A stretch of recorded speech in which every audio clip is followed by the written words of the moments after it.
Olá, bom dia! Trabalhadores nascidos em junho já podem ter acesso ao FGTS emergencial. Combate ao crime organizado. Só neste ano, quase 800 toneladas de drogas foram apreendidas em portos e aeroportos brasileiros. E veja também, governo prorroga vencimentos das parcelas do crédito rural para os agricultores. Hoje é segunda-feira, 3 de agosto de 2020. O Brasil em Dia começa agora.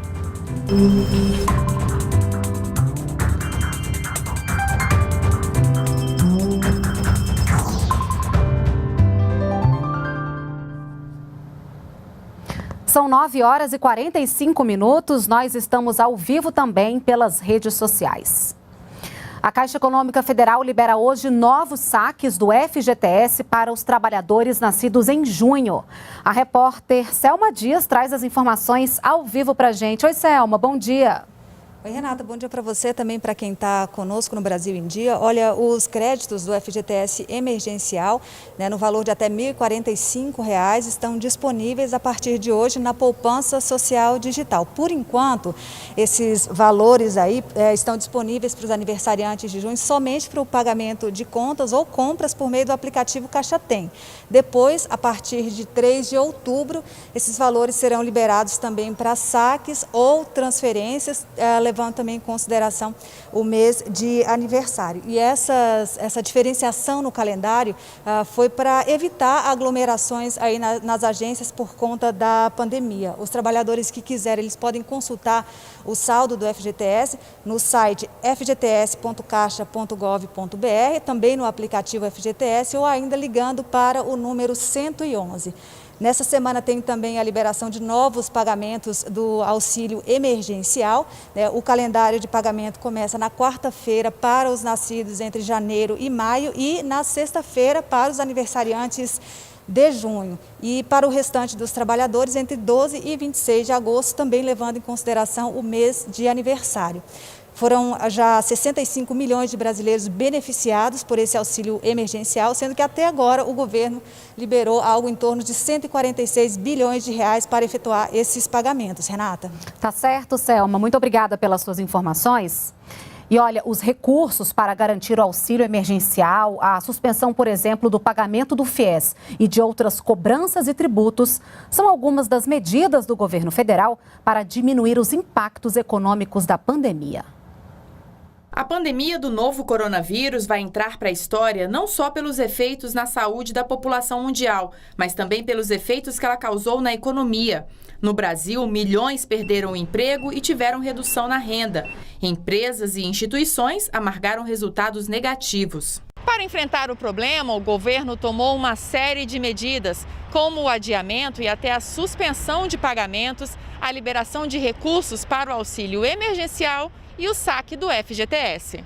Trata-se de uma medida universal dentro do FGTS que permite o atendimento de cada um dos 60 milhões de brasileiros que têm conta junto ao fundo. O governo suspendeu ainda o pagamento do Fundo de Financiamento Estudantil até o fim do ano e o Imposto sobre Operações Financeiras, o IOF, para empréstimos pelo prazo de 180 dias. Suspensões de pagamentos também foram decretadas pela Procuradoria-Geral da Fazenda Nacional. Uma das primeiras medidas que adotamos foi a suspensão de atos de cobrança. Por exemplo, suspendemos os protestos, nós também suspendemos as rescisões de parcelamento, suspendemos novos ajuizamentos de execuções fiscais e também procedimentos de responsabilização.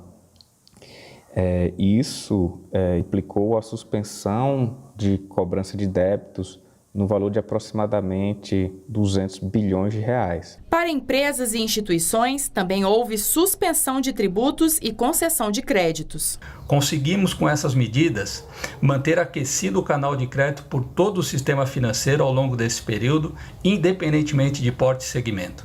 As novas concessões de crédito para as empresas superaram em mais de 20% o mesmo volume do ano anterior. E mesmo com a pandemia, o governo federal continua as obras por todo o país. Em Bagé, no Rio Grande do Sul, o presidente Jair Bolsonaro entregou a casa própria para mais de 4.000 pessoas.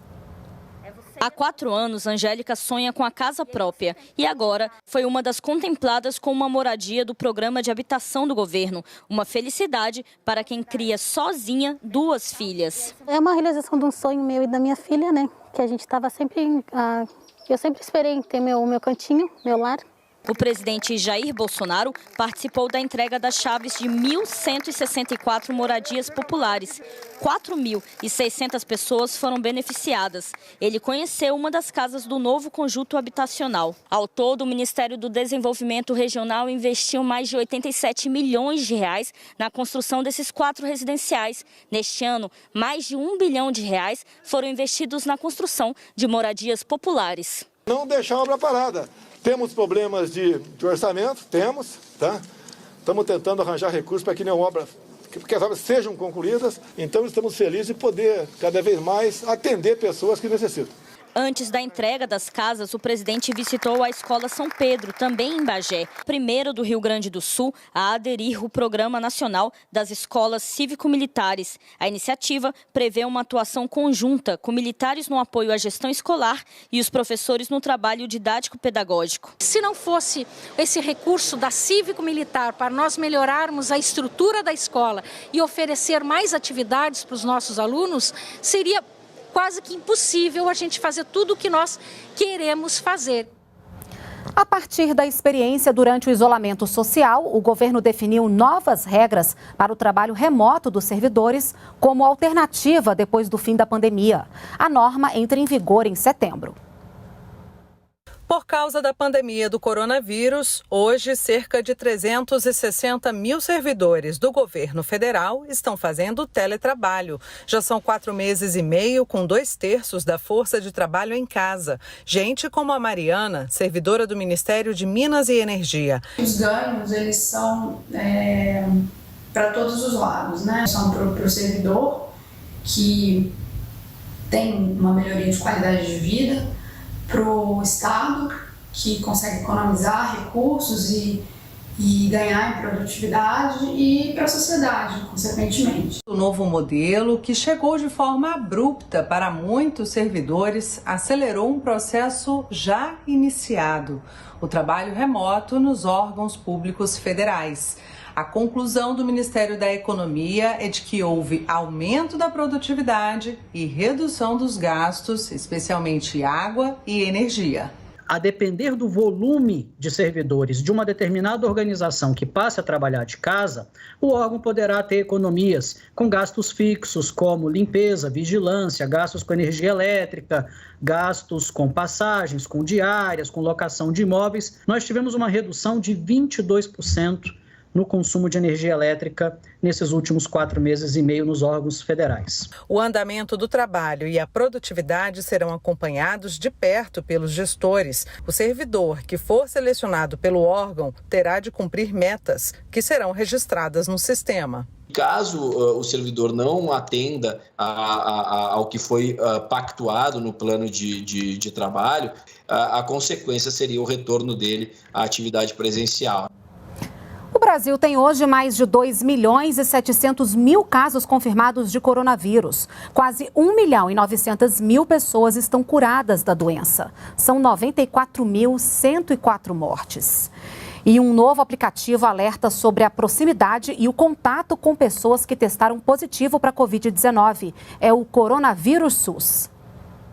O aplicativo usa dados de geolocalização para informar o usuário quando pessoas próximas a ele estiverem infectadas pelo novo coronavírus.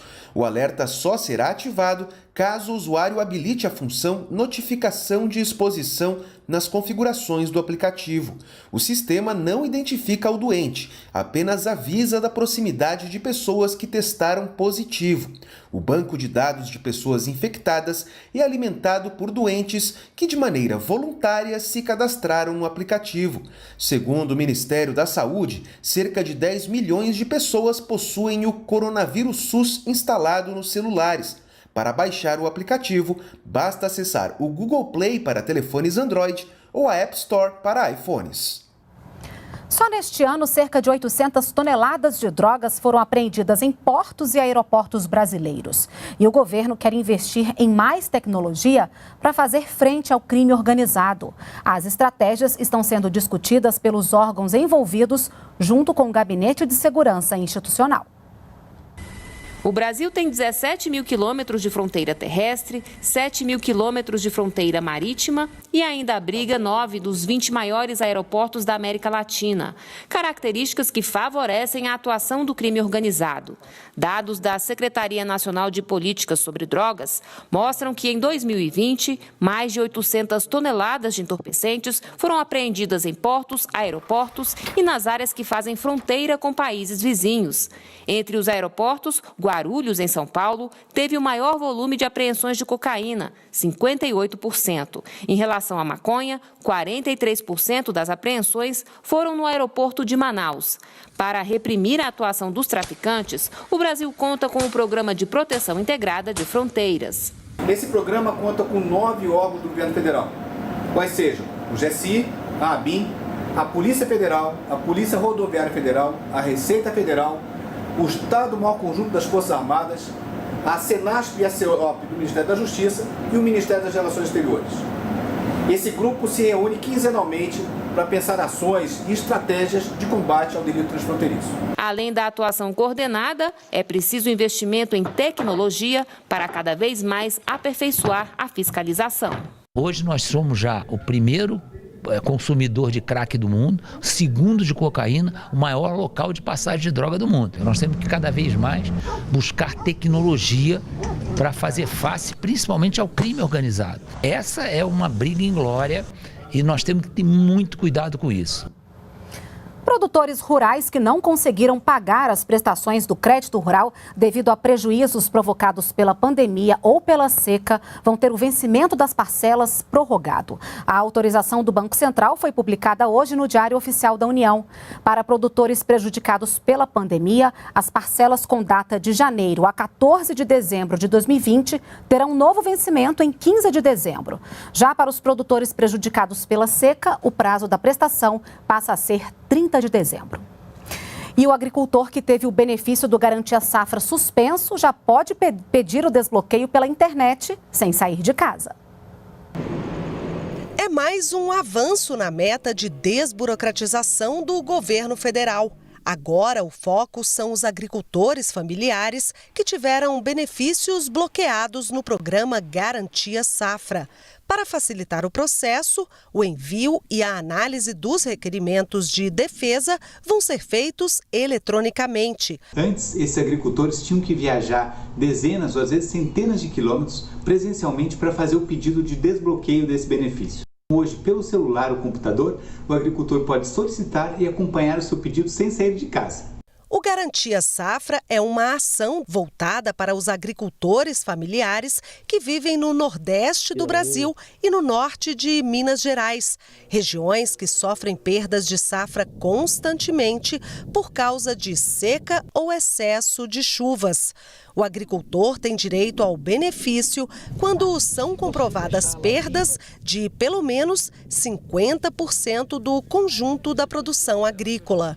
A expectativa do Ministério da Agricultura com a digitalização é atender a pelo menos 25 mil solicitações por ano só do Garantia Safra. Em 1 ano e meio, o mapa já transformou 52 serviços em digitais.